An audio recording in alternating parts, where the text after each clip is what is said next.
이스라엘은 하나님의 선택받은 민족이죠. 그럼에도 불구하고 시시때때로 하나님을 배반하고 이방신을 섬겼습니다.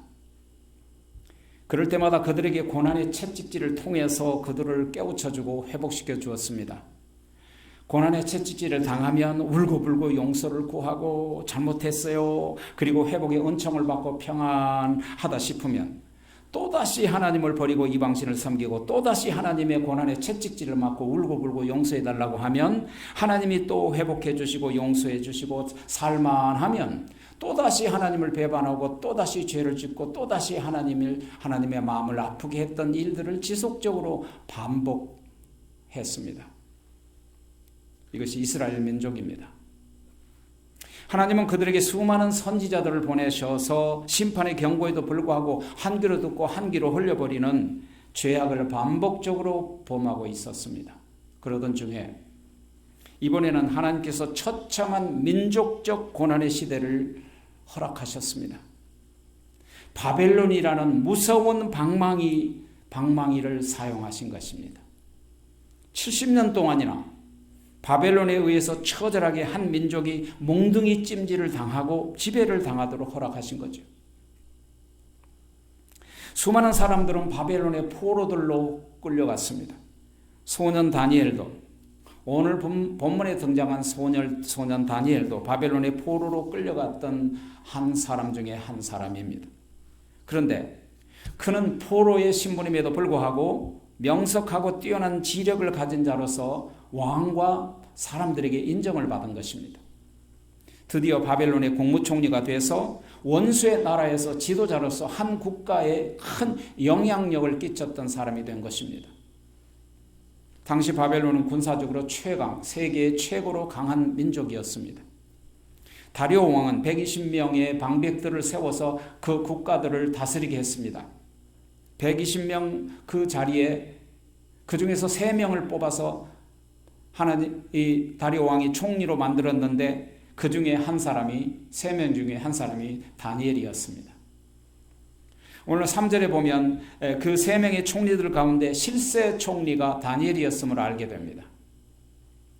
지금이나 옛날이나 실세는 왕의 전폭적인 신뢰를 받은 사람이 실세인 것 같아요. 오늘 본문 6장 3절에 보면 다니엘은 마음이 민첩하여 총리들과 고관들 위에 뛰어남으로 왕이 그를 세워 전국을 다스리게 한지라 그랬습니다. 여기 보면 마음이 민첩하다는 말이 영어로 보니까 exceptional qualities. 어떤 사람보다도 지혜와 총명과 실력이 있어서 아무도 따라갈 수 없는 타의 추종을 불허하는 탁월한 사람이었다, 그런 얘기입니다. 이처럼 하나님의 지혜를 가지면 아무도 따라갈 수 없는 지혜가 임하는 걸 믿으십니까? 고린도전서 1장 25절에 보면 하나님이 가장 어리석음이 사람보다 지혜롭고 하나님의 가장 약하심이 사람보다도 강하다 그랬습니다. 하나님께서 미련한 것들을 택하사 지혜 있는 자들을 부끄럽게 하시고 약한 것들을 택하사 강한 것들을 부끄럽게 하시고 하나님께서 천한 것들과 멸시받는 것들과 없는 것들을 택하사 있는 것들을 폐하려 하심이라 그랬습니다.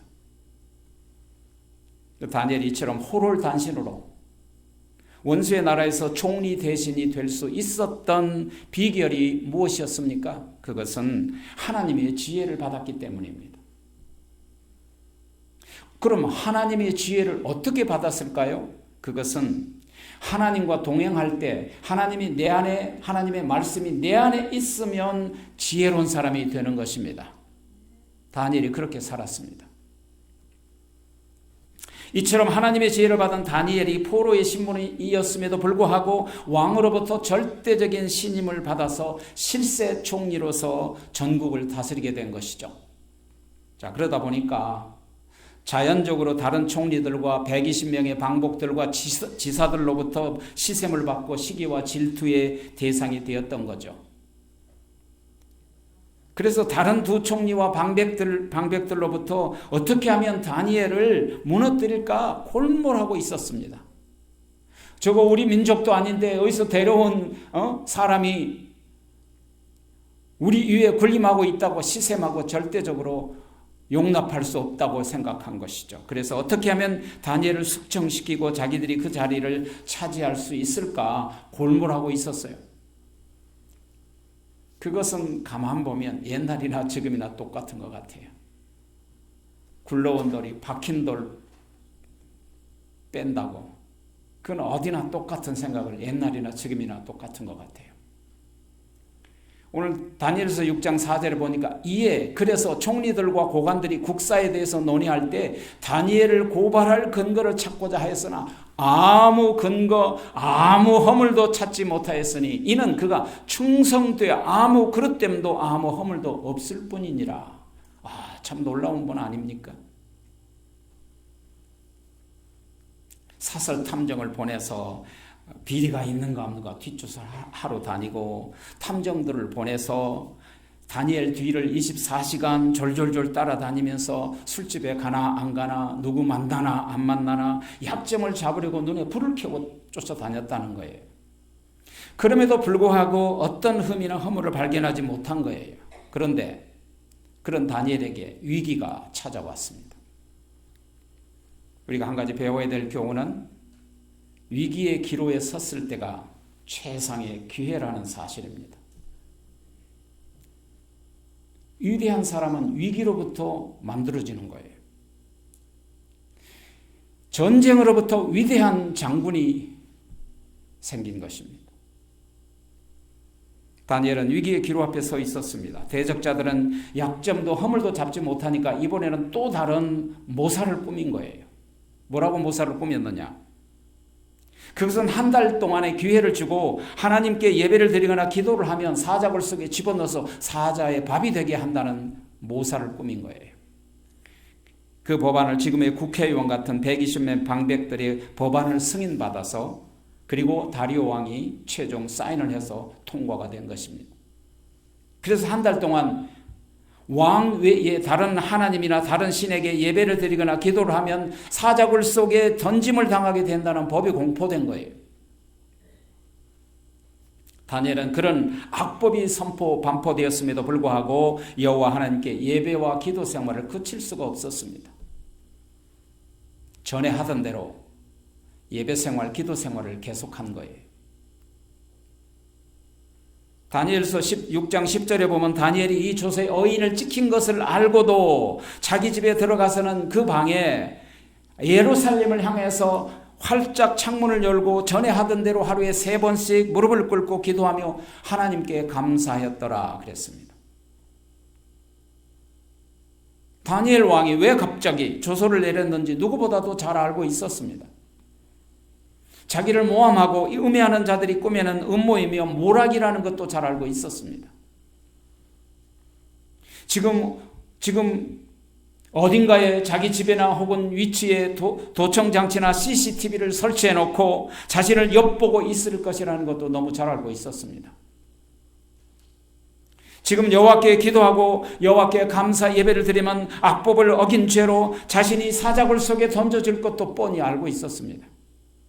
그러나 하나님을 배반할 수가 없었습니다. 다니엘은 평소에 하던 대로 하루에 3번씩 창문을 활짝 열어놓고 예루살렘을 향하여 무릎을 꿇고 기도합니다. 불이익이 올 줄 알면서도 무릎을 꿇고 기도하기 시작합니다. 자기 앞에 이제는 어느 누구도 이런 상황에서 기댈 곳이 없다는 것을 너무 잘 알았습니다. 하나님밖에 믿을 곳이 없었습니다. 이런 경우에 당신은 어떻게 하시겠습니까?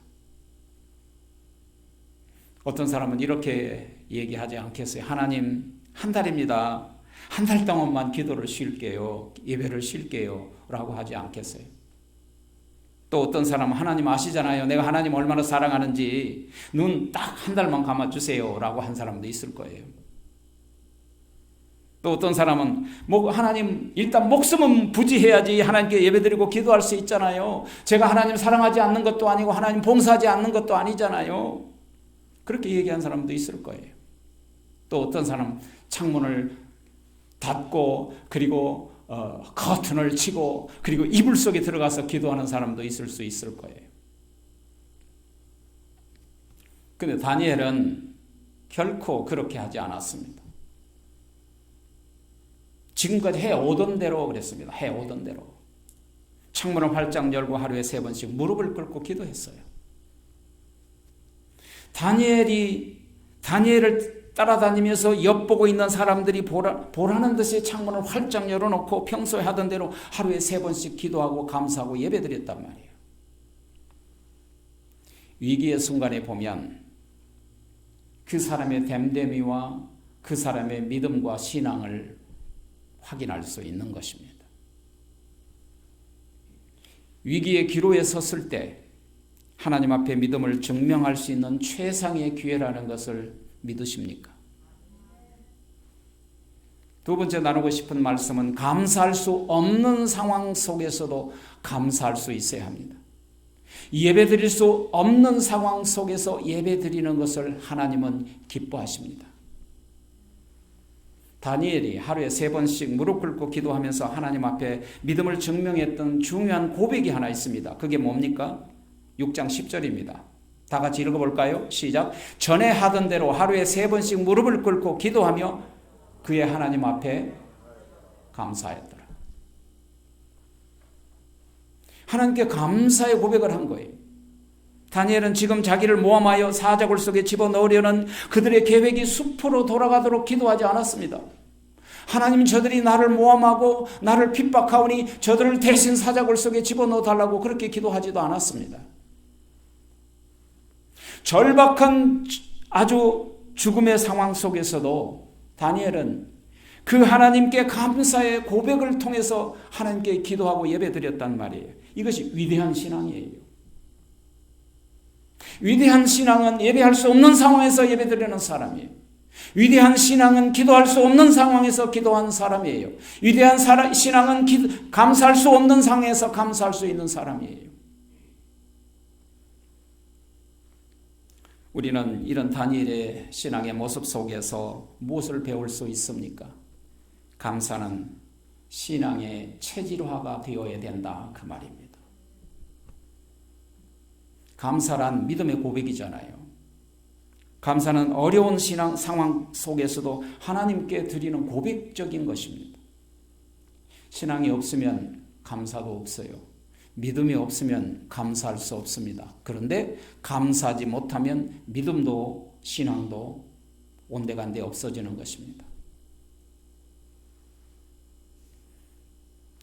믿음이 있다고 하면서 신앙이 있다고 하면서 날마다 교회에 출석하면서도 하나님께 감사할 줄 모르는 사람들이 너무 이 세상에 많아요. 로마서 1장에 보면 그런 세대를 이렇게 말씀하세요. 로마서 1장 21절에 보면 하나님을 알되 하나님을 알아요. 하나님을 영화롭게 하지도 아니하고 감사하지도 아니한다 그랬습니다. 수많은 그리스도인들이 하나님을 알고 예수님을 믿는다고 하면서 하나님께 감사하지 않는다는 것입니다. 감사할 수 있는 조건과 이유가 넘쳐도 감사할 줄 모른다는 말입니다. 다니엘은 사자굴 속에 던져질 것을 뻔히 알면서도 구원의 하나님께 먼저 감사 예배와 기도를 드렸다. 감사 예배와 기도를 드렸다는 거예요. 왜 그랬을까요? 그것은 평생 동안 자기 삶 속에 간섭해 주시고 역사하신 하나님의 은혜와 축복이 너무 컸기 때문입니다. 용서받을 수 없는 나, 도저히 하나님으로부터 구원받을 수 조건이 하나도 없는 나를 자기 몸 전체를 바쳐서 마지막 물 한 방울, 피 한 방울까지 쏟아부어 주셔서 나를 구원해 주신 구원의 주님, 십자가에 달리신 주 구원의 예수 그리스도의 은혜가 내게 넘치면 어떠한 상황 속에서도 하나님께 감사하고 예배드릴 수 있게 되는 것입니다. 순교자가 거기서 나오는 거예요.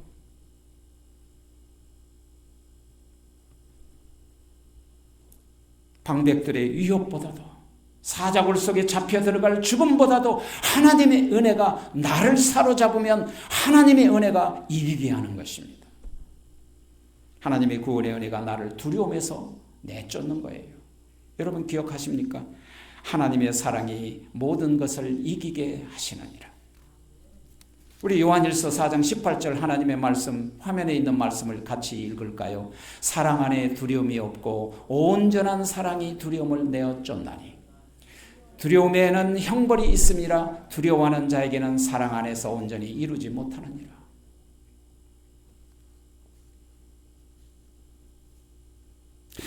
하나님의 사랑이 내게 넘치면 두려움을 이길 수 있고 내몰 수 있는 거예요.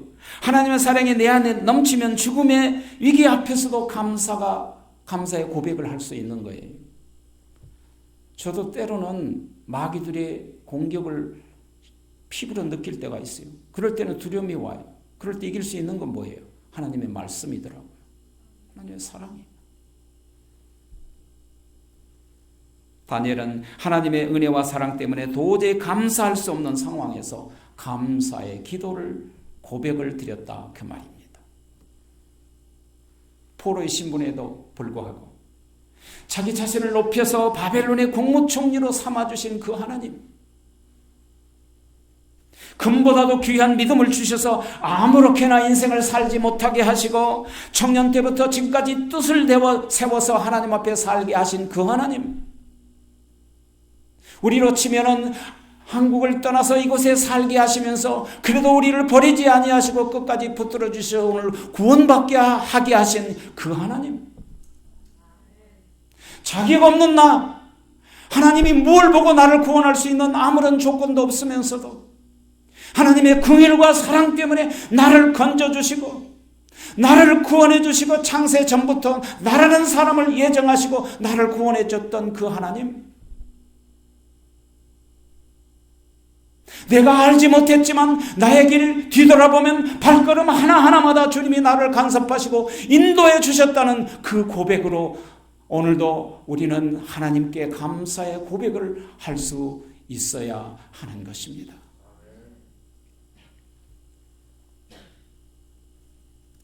악한 사람들이 그 모략과 그 왕의 조서에 의인이 사인이 도장에 찍힌 것을 알고도 성령 충만함을 주셔서 불의와 굴복하지 않고 타협하지 않고 어릴 때부터 행하던 대로, 그 전에 행하던 대로 예루살렘을 바라보면서 기도할 수 있게 하신 바로 그 하나님이십니다. 고향을 떠나서 얼마나 예루살렘 성에서, 예루살렘 성전에서 그 어릴 시절에 청년 때 기도를 드렸던 그것이 얼마나 사모했으면 그곳을 향해서 창문을 열고 그곳을 향해서 하나님 앞에 기도했겠습니까?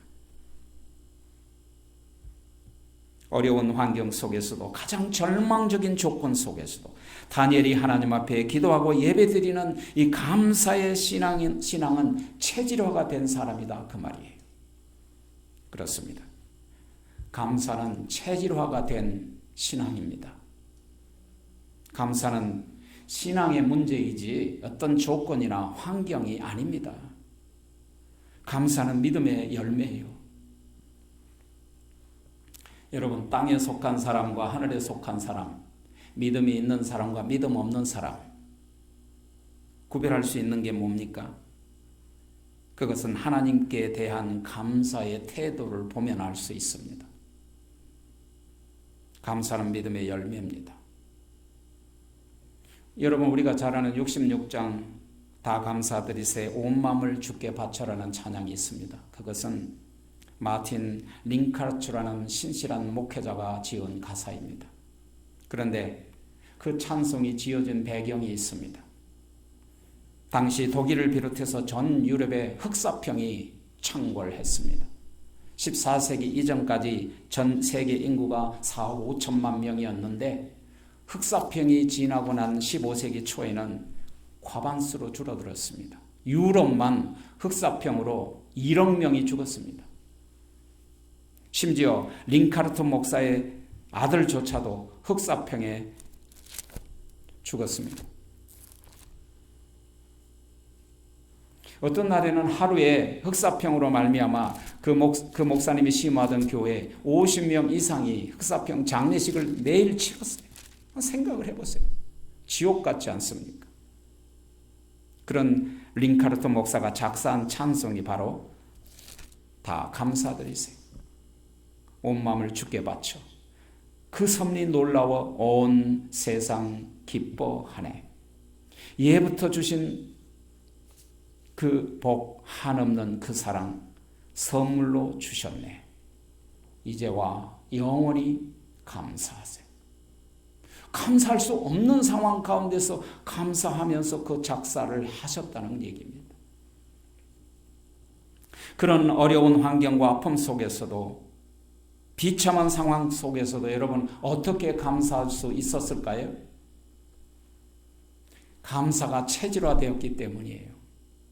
기도가 체질화되세요. 예배가 체질화되세요. 그것이 복된 사람이에요. 그런 사람은 어떤 시련이 와도 무너지지 않아요. 욥의 경우도 마찬가지잖아요. 우스 땅에, 욥기 1장 21절에 보면 우스 땅에 의로운 사람 욥이라고 불린 사람이 있었죠. 근데 그 사람은 어떤 사람이라고 하냐면 온전하고 정직하여 하나님을 경외 악에서 떠난 사람이다 그랬어요. 이렇게 의로운 사람이 이 세상에 어디 있겠어요? 얼마나 희귀한 거룩한 사람입니까? 근데 그에게 아들이 7이고 딸이 3이 있었어요. 오늘 보면 소유물이 얼마나 많았냐면 양이 7,000마리고 낙타가 3,000마리고 그리고 소가 500마리고 암나귀가 500마리고 종들도 수백 명이었어요. 그런 부자, 동방에서 제일 가는 부자였어요. 근데 사탄의 시험으로 말미암아 불이 하늘에서 내려져서 종들을 다 살라버리고 재산을 다 살라버렸어요. 스바 사람들이 갑자기 쳐들어와서 빼앗아 종들을 전부 칼로 죽였어요.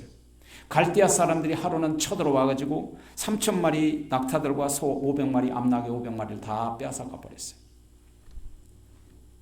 거대한 태풍이 불어와서 하루아침에 집이 망가지면서 그 속에 안에 있던 자녀들 10명이 한꺼번에 죽음을 당했어요.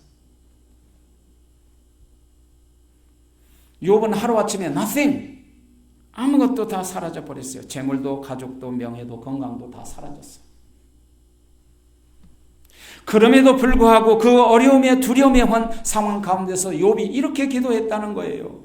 함께 읽어볼까요? 주신 이도 여호와시오 거두신 이도 여호와시오니 여호와의 이름이 찬양을 받으소서.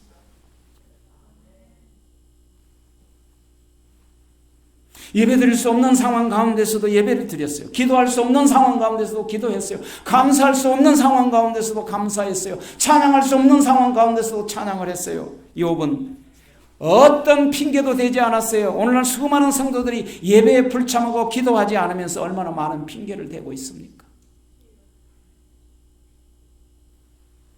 사도 바울은 고린도 교회에게, 고린도 교인들에게, 마케도니아 교인들이 헌금할 수 없는 궁핍한 속에서도 그들은 넘치는 감사의 헌금을 드렸다고 칭찬했어요.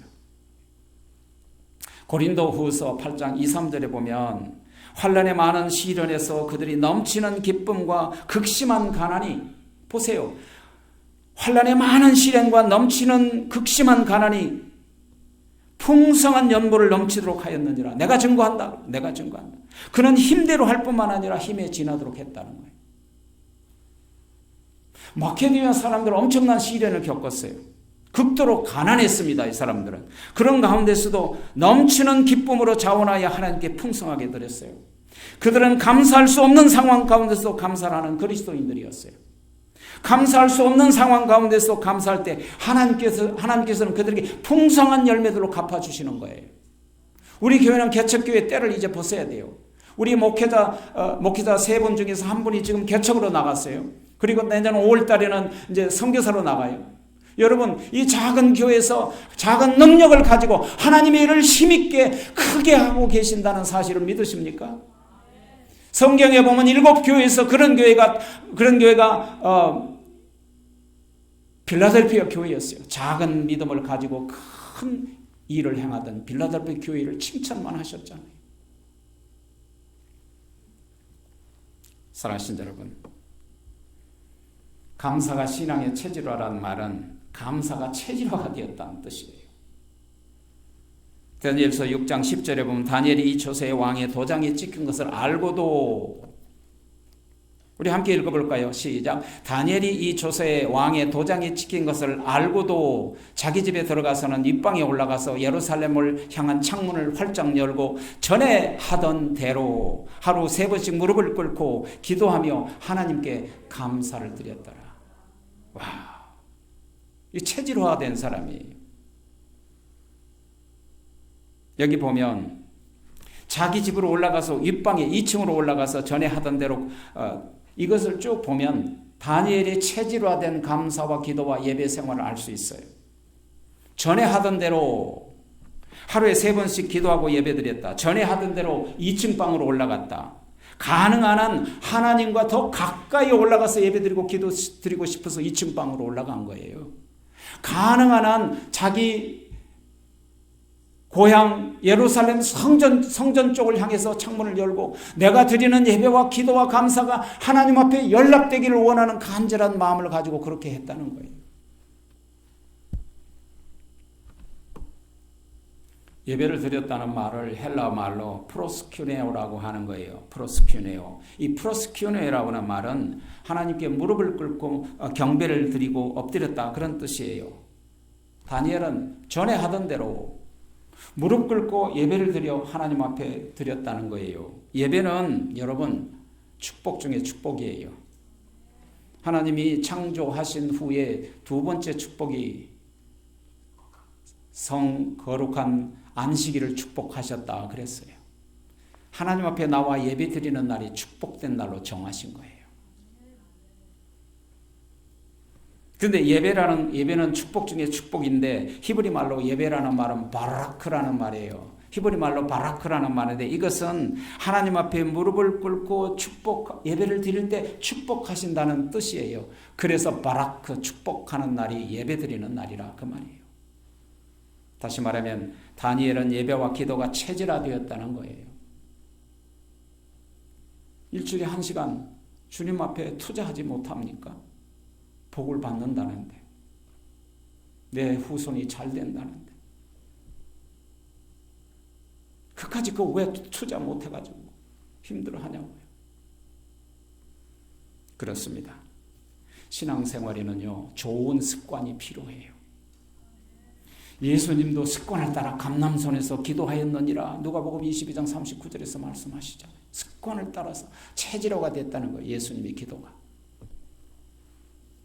다니엘은 죽임을 당할 것을 알고도 자기 집에 들어가서는 전에 하던 대로 하루에 3번씩 무릎을 꿇고 하나님께 감사의 예배를 드린 거예요. 이렇게 다니엘이 어려운 상황과 환경 속에서도 하루에 3번씩 무릎을 꿇고 기도할 수 있었던 것은 그가 전에 하던 대로 예배와 감사와 기도가 체질화되었기 때문에 그렇게 할 수 있었다 그 말이에요. 여러분, 감사는요 체질화되지 못하면 오래가지 못해요. 잘못하면 기분에 따라서 교회 가고 안 가고 그렇게 된단 말이에요. 체질화가 안 되면. 그러므로 우리는 감사가 우리의 삶 속에 체질화되도록 늘 훈련해야 돼요. 우리가 항상 범사에 감사, 성경에 보면 데살로니가전서에 보면 범사에 감사라 이는 하나님의 뜻이라 그랬잖아요. 이 말이 뭐냐? 범사에 감사라는 것은 범사의 모든 일에 감사하도록 체질화가 되어라 그 말이에요. 세 번째, 오늘 우리가 함께 말씀 나눌 것은 감사할 수 없는 상황 가운데서 감사할 때 뭐가 일어난다? 기적이 일어나요. 다니엘이 어려운 상황 속에서 하나님께 감사의 기도를 드렸는데 감사 기도를 드린 후에 어떤 일이 일어났나요? 감사할 수 없는 상황 속에서 감사할 때 사자굴 속에서 건짐을 받는 기적이 일어났어요. 사자굴에 던짐을 당했지만 하나님께서 천사들을 보내셔서 다니엘을 구원해 주셨다 그 말이에요. 하나님의 다니엘서 6장 22절에 보면 나의 하나님이 그래서 나의 하나님이 이미 사자굴 속에 들어가기 전에 이미 그의 천사를 보내어 사자들의 입을 막았으므로 사자들이 나를 해치지 못했다 그랬어요. 하나님께 체질화된 감사 예배 기도를 드리는 사람은 불의의 사고에서도 하나님께서 건져주신다니까요. 저는 그걸 믿어요. 어떤 일이 일어났습니까? 두 번째로 감사할 수 없는 상황 가운데서 감사할 때, 둘째로 다니엘을 참수하던 자들이 대신 사자굴 속에 던짐을 당한 거예요. 다리오 왕이 늦게나마 그 사실을 알았어요. 다니엘이 모함을 당했구나. 다니엘을 참수하던 자들을 끌어오게 하고 그들과 그 처자들까지, 너무나도 참 비참하죠. 그 처자들까지 다 사자굴 속에 집어 던졌어요. 그랬더니 이번에는 그들이 사자굴에 떨어지기도 전에 사자가 미리 그들을 점프해가지고 움켜쥐어가지고 뼈다구를 다 부숴버렸다고 그랬어요. 성경이 그대로 되어 있다고요. 여러분, 미워해도 미워하지 마세요. 원수를 미워하지 마세요. 누구에게 맡기면 돼요? 하나님께 맡겨요. 왜? 원수 갚는 주권은 하나님의 거예요. 내가 갚으려고 하면 내가 죄인이 되는 거예요. 그래서 성경에 보면 로마서 12장 19절에 보면 이렇게 말씀하시죠. 다 같이 함께 읽어볼까요? 시작. 내 사랑하는 자들아 너희가 친히 원수 갚지 말고 하나님의 진노하심에 맡겨라. 기록되었으되 원수 갚는 것이 하나님께 있으니 하나님이 갚으리라고 주께서 말씀하셨느니라. 이걸 못하면 원수가 원수를 낳는 거예요. 보복이 보복을 낳는 거예요. 그렇게 하지 말라는 거예요. 맡기라는 것입니다.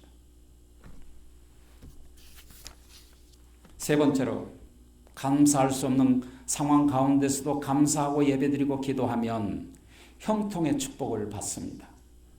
오늘 본문에 28절에 보면 이에 다니엘이 다리오 왕의 16장 28절에 보면 다리오 왕의 시대와 바사 사람 고레스 왕의 시대에 뭐 하였더라?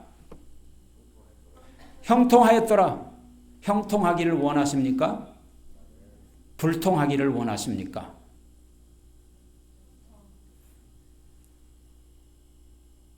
다리오 왕의 시대가 끝났어요. 그리고 그 다음 왕 고레스 왕의 시대가 임했지만 하나님은 그럼에도 불구하고 끝까지 다니엘과 늘 함께 계셔서 언제나 형통한 삶을 살도록 하셨다 그 말입니다. 감사했더니 하나님께서 형통의 축복을 주셨어요. 감사할 때 하늘문이 열려, 그리고 감사할 때 형통의 축복이 내게 옵니다.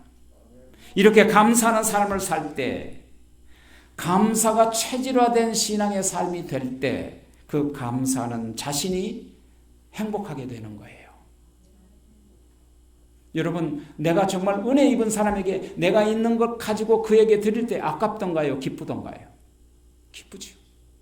똑같은 거예요. 그래서 감사할 때 기적이 일어나고, 감사할 때 변화가 일어나고, 감사할 때 가족의 변화가 일어나고, 감사할 때 더 많은 일들이 일어나고 문제가 해결되는 줄 믿습니다.